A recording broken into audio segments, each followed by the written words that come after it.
This is Bob and Kitty Belendez of Santa Clarita, California. This is our garden in December, and we are going to be demonstrating pruning hybrid tea rose today.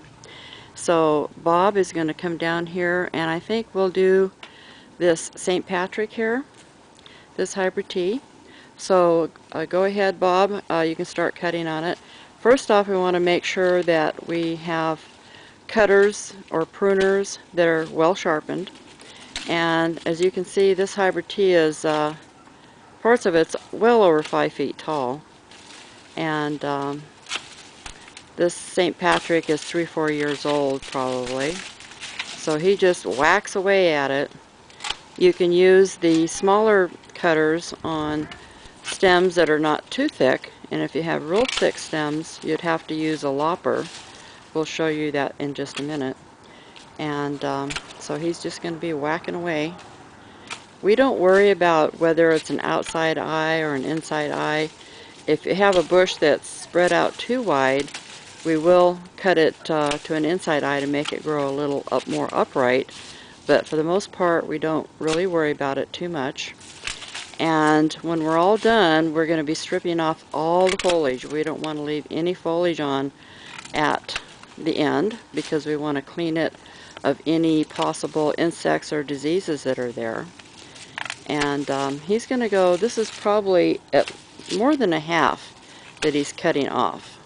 Some years we cut maybe a little taller, some a little less, a little more, and so he's going to get back in there and get them all.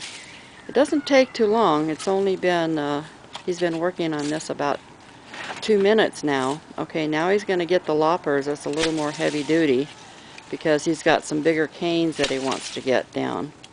It's a little harder, and you don't want to mess up those canes. Another thing I'd like to mention is that we do not waste our time putting glue or any kind of paint on the ends of those canes. We don't worry about cane borers or something like that. We've got 350 roses, and we would be pruning for months if we had to do that, and we don't feel that it's a problem, so we just don't do that anymore. Haven't done it for 15 years probably. Okay, so he's almost got it to the height he wants, and he will be stripping off some of the foliage, pulling it with a downward motion because you don't want to damage those eyes. So he is going to clean it, and he will continue removing all the foliage, getting it down to bare sticks. We don't want to leave anything on, and because in a few weeks we're probably going to be putting on a dormant spray of some kind of horticultural oil. So that's pretty much all we do. As you can see, that height of that bush has come way down compared to the other bushes that are there, and that's about it. That's about all we do.